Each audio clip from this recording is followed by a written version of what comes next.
Hello, everyone, and thank you so much for joining me for Daily Spark TV. You guys know who I am. I'm Dr. Angela Butchester, and you know what I like to do on my show. Say it with me. I want to enlighten, inspire, and empower you to become your best self. Now, scripture reminds us that the tongue is a small thing that makes grand speeches, but a tiny spark can set a great forest on a fire. And that's what we want to do today. We want to get you fired up about my guest. I'll be spending time today with Ellena Boyett, and we'll be talking about her book, Bear and the Fussington Locks. So go on, get comfy, get cozy, get your coffee or get your tea, because we are about to get started. Hello. Thank you so much for joining me today. Hi, Dr. Chester. I'm so excited to have you on, and I'm so glad that you are here. I cannot wait to talk to you about your book, but as is tradition around here, we always give our guests an opportunity to tell us a little bit about themselves. There may be some folks out there that are unfamiliar with you and your work. So first question to you, Ellena, is what makes you you? Tell us a little bit about yourself. Hi, so my name is Ellena Boyett, and I live in Florida. I love cats, obviously. I love all sorts of animals, and I'm just thrilled to be here. Thank you so much for having me on. Absolutely. Now, I know all of our cat lovers out there are going to give you a thumbs up out there.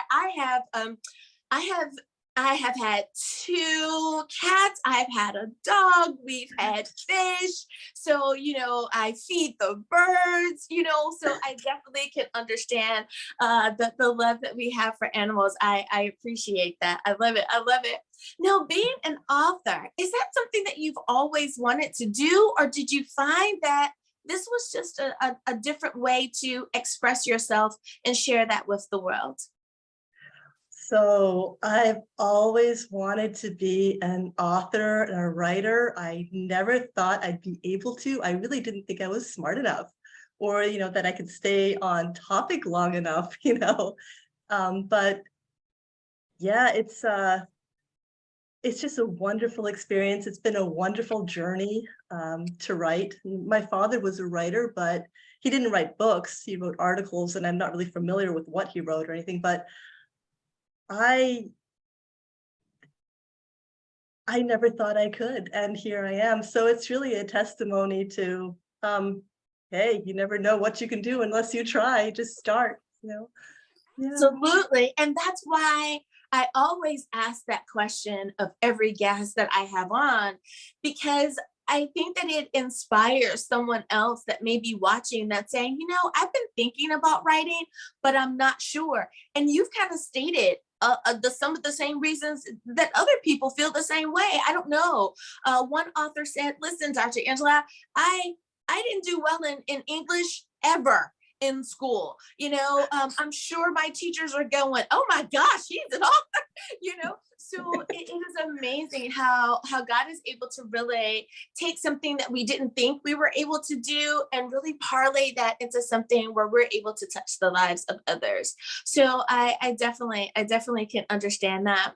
Now, the title of your book, Bear and the Fussington Locks, I must admit, love the title. I would definitely pick that off of the shelf and kind of thumb through it. Can you tell us, how did you come about that title? Well, at the time, I was writing something else, really. I was writing something to overcome some trauma, and it was very emotional, and I sat in front of the computer and just cried. I needed to heal, and my way of healing was writing. I had to write it out over and over, just write it out, and then use scripture to overwrite it, because God's word conquers all. It's wonderful. But I cried a lot, and my husband, we'd just gotten married too, and I wasn't much fun. I cried a lot. And so he said, well, why don't you just write something fun? Put this emotional, heavy stuff aside, and for pity's sake, write something fun. He said, write a story about a squirrel. And I told him, no, I can't write about squirrels. I actually had a squirrel. I've since overcome. But and so I just dried up my tears and I wrote, once upon a time in a town named Fussington, Missouri, there lived a black cat like none other, like any other. And Bear was born. I started writing a story. I wrote chapter 1. It didn't have chapters, obviously, because it was just supposed to be a story. It was just a story to get my mind off crying. And we do have a cat. Bear is real. He's Bear. He's strange. I drew on Bear. But that's how that came to be. Oh, So I love it. I love it. Now, when we think about books, sometimes people are trying to figure out if they fit into the demographic of what your ideal reader is. So I want to ask that question of you. When you decided to make this available to the public, who was the ideal reader for you? What age group are we looking at here? we're looking at, I think, 8 and up. I think ideally, maybe 8 and up. It's for everyone. It can be read to children. I wouldn't have a child younger than 8 read it on their own because they might not understand, and they, but yeah, it's for everyone. It's about, it's for everyone. Yes. I like that. I like that. I did an interview once and I got a very interesting answer.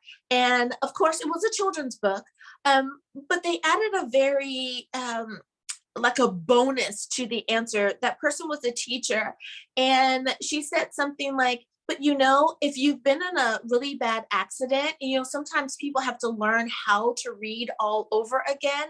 Don't let that deter you just because you appear to be an adult, that you can't choose this book. It would be a fun book to include if you're going through therapy as well. And I went, that is amazing. So I like to add that little note to all of the books that are available for children. If someone is learning to read all over again, don't forget to think about those very fun books for our little ones too. And what a great way to share and have a bonding moment, maybe with a younger person as well. I love it. I love it. Now, of course, I don't want you to give it all away, and my viewers know I'm going to give my disclaimer. If you want to know how the story ends, you got to buy the book. So that's what I like to put there. But I do want to ask, can you tell us a little bit about the storyline? What is the book about? Of course, without giving it all away. Well, the book is about Bear and the Fussington Locks. Is a fun story about, obviously, a cat named Bear, who gets mistaken for a real bear. It's about people and animals being prejudged and misidentified based on outward appearances or just sheer panic. I think the main human character is called Ella, and she gets mislabeled as slow, but she's not slow at all. She just has a different learning style. So it addresses some issues that I think many people can identify with. And it's also about family life and the struggles that come with it, and father figures and mentors and how important they are. It's about adventure and mystery solving. As the title suggests, Bear and the Fussington Locks. The Bear's raccoon friends become sleuths to solve the mystery of the locks. There's a lock situation in Fussington, and they're going to solve it, and they have lots of fun. They have lots of fun and adventures doing that. But the book is also about how animals impact the lives of humans, and how humans impact the lives of animals. So the lives of the animals in Bear and the Fussington Locks run parallel to the lives of the people. So they're largely unaware of each other, which is, but except for Bear. Bear's life and Ella's life are entwined. But Bear doesn't know it, but he has a real impact on her, and he keeps her going. Bear encourages Ella even in his absence, because Bear goes missing at one point. And then there's longing. Oh, there's for anybody who's ever missed anyone, for anybody who's ever experienced loss and absence, this is for them. But the story is also about reunification, because his absence doesn't last. It's about forgiveness and redemption through Christ. So it's about healing hearts and minds and bringing hope. And finally, it's about living out one's dreams, because even Bear has a dream. Even our cats have dreams. I love it. And what a beautiful message in this book. I love children's book authors because you guys have a way of bringing up the best parts of who we are as human beings and really trying to instill that in the next generation. I was so blessed to have a mother who has a love for books. So I was introduced to fun books, adventuresome books, books like what you've written that kind of take you on that type of journey as a little child. So I'm not surprised that I have a show where I talk to authors about their books. So who knew then that would turn into this now? But I love that you're intertwining all of that together. And there's going to be some child that's going to take your book and it's going to have a awesome effect on their life. You may breed a veterinarian or someone who's an animal advocate simply because you help them discover something within themselves. I love it. I love it. Well, it is time for us to take a break. But before we do, can you remind everyone, Ella, please, what is the title of your book? Where can we get a copy? And how do we stay in contact with you? The title of the book is Bear and the Fussington Locks. You can contact me on fussinglocks.com and also on Twitter at fussinglocks@earthlink.net. I love it. Alrighty, everyone. Now you know where you can get a copy of the book. We'll be back right after this.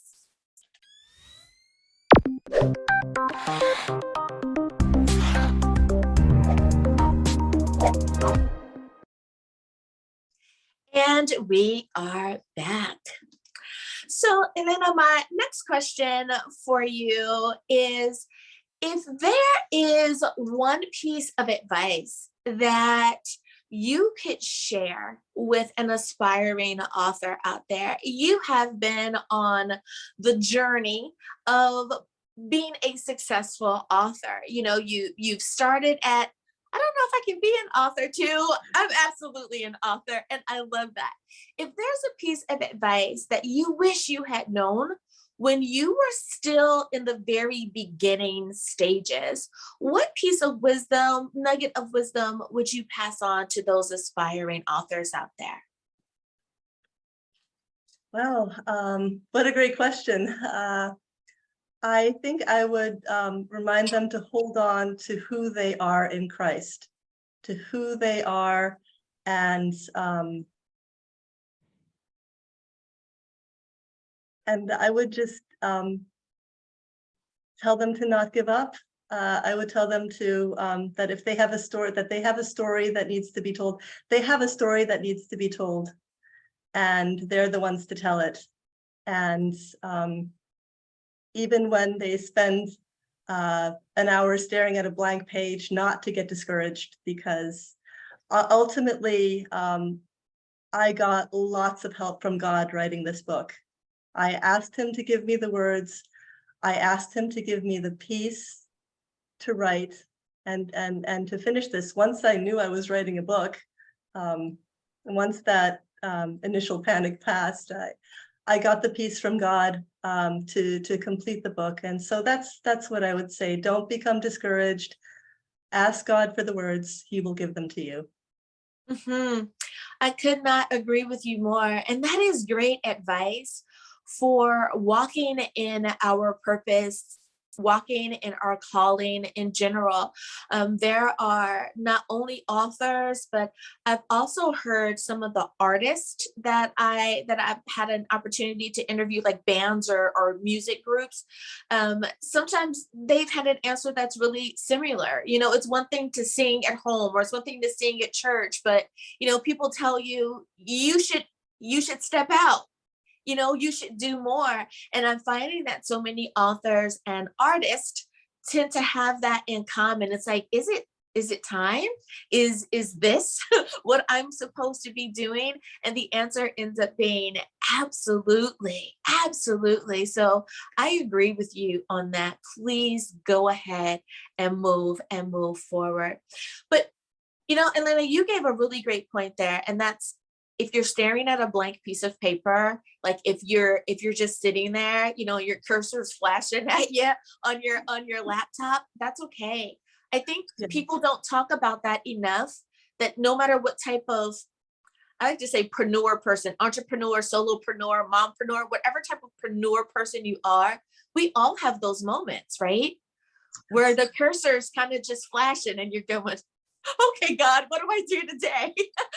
I need your help here. What are we supposed to do? That is such a nugget. I hope people don't pass that by, because that is definitely a nugget. So I want to go back to those stages again. When you were in the process of writing, again, when you've determined this is going to be a book, did you find that there was any particular time of day where you were the most productive? Some people are morning folks. They like to get up before their household gets up. Other folks might be a night owl and they like to do it when everyone has gone to bed. Did that matter for you? Not really. When I wrote book, I was in recovery.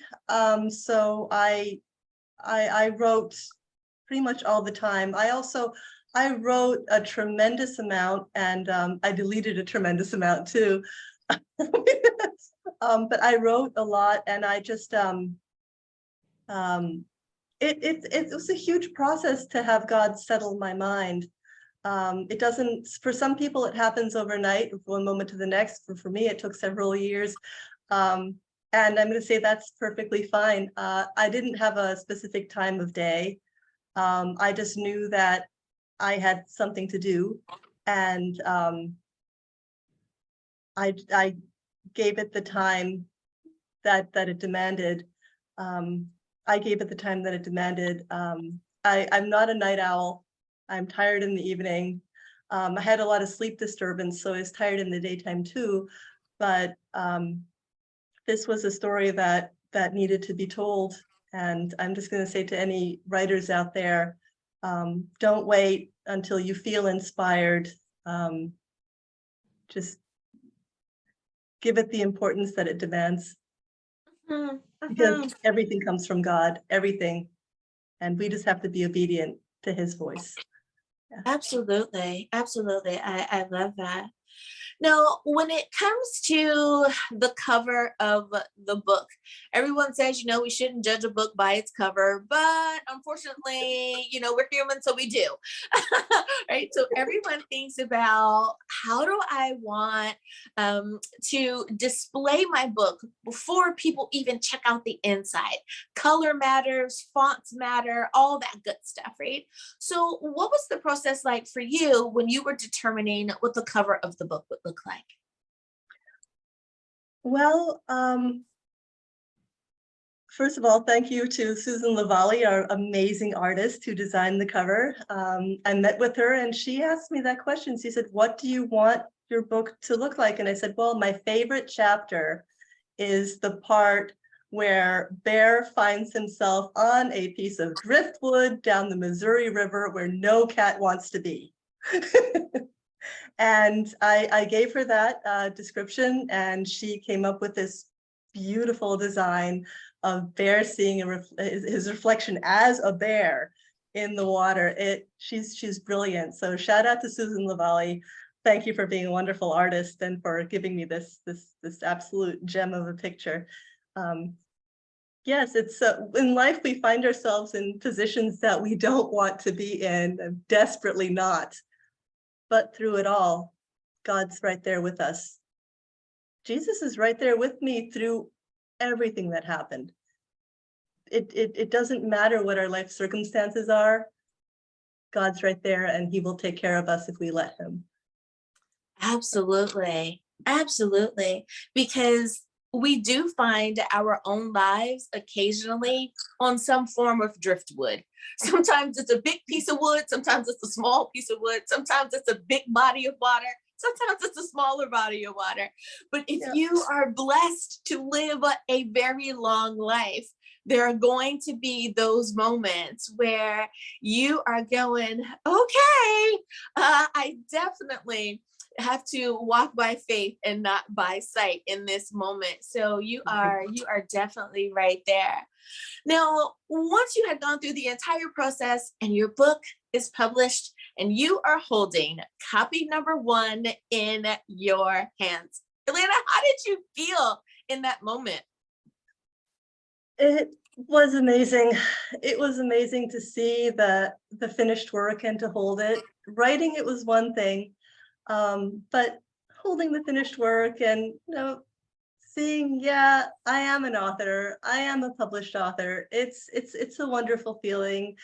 It's validating. It makes me feel like I'm walking out my purpose. God placed this story in my heart, and he allowed me to write it. And I see the finished product, and I hope that it absolutely blesses all who read it. It's a wonderful feeling. It's a wonderful feeling to be able to give it out and say, here, I hope the story blesses you. Absolutely. Absolutely. I think that something that a reader is able to pick up on is the heart of the author. The same way when we are reading a book that's designed for an adult reader, someone 18 and older, you can tell when the author has taken the time to really take us along on that journey. I think the same is true for younger books as well, for our little kids as well as for our young adults, is that you can tell that the author has taken the time and really developed the message in a way where if you read it one time or 100 times, it's going to leave you in that positive space. So thank you for doing that.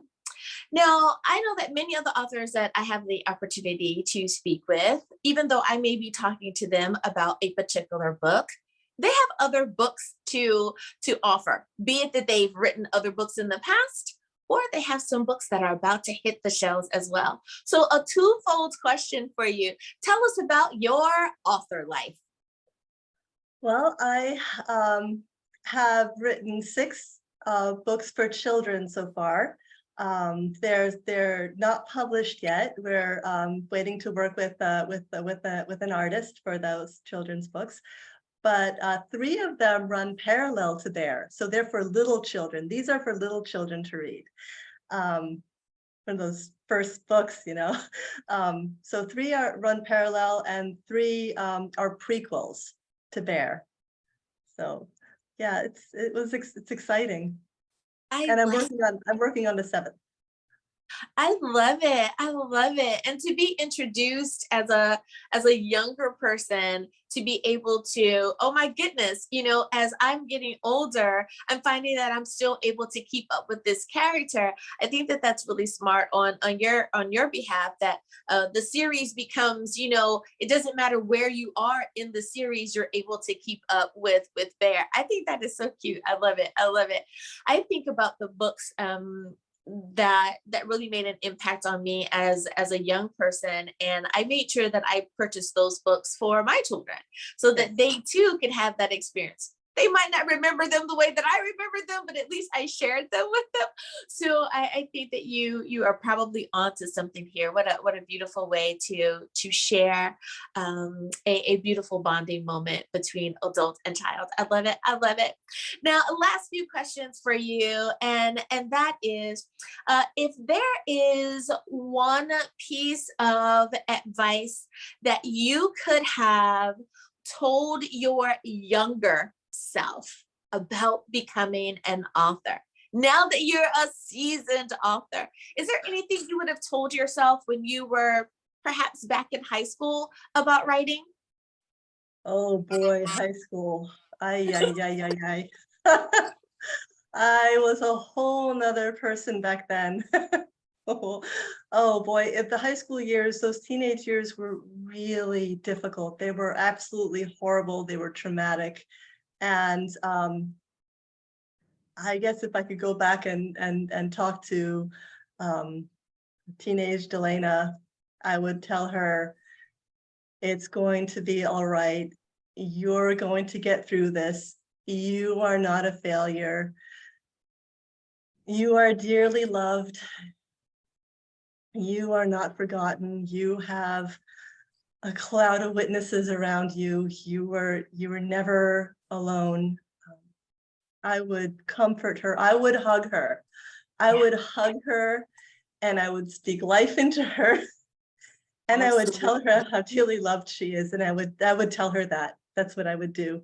Yeah. You're gonna make me cry. Oh no, I don't mean to do that. But you know, when we have, this has been a year of amazing award acceptance speeches. We have seen some women who have given us years upon years of beautiful service, and they are just now being rewarded. And I find that one woman in particular, you know, they asked her a question, what would you tell your younger self? And she said something very similar, that you are okay in your body the way that you are, because this is how God has presented you to the world, and that is great in itself.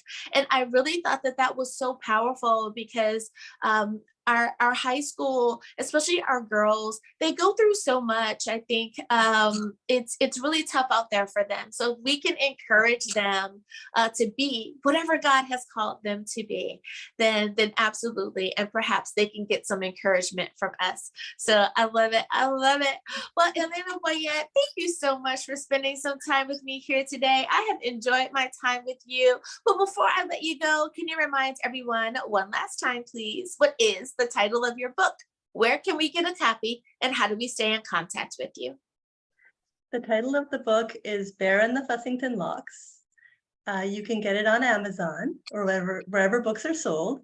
And you can stay in contact with me on fussinglocks.com, and my Twitter is fussinglocks@earthlink.net. I love it. Thank you again for being a guest today. Thank you for having me. Thank you, Dr. Chester. Absolutely. And viewers, thank you for spending time with me here today as well. You could have been anywhere, but you chose to spend it with us here today, and I thank you for doing so. As always, may the Lord continue to shine his light upon you. May you receive his grace and his mercy in all that you do. Until next time, everyone, remember that you are blessed in the Lord. Have a great day, everyone.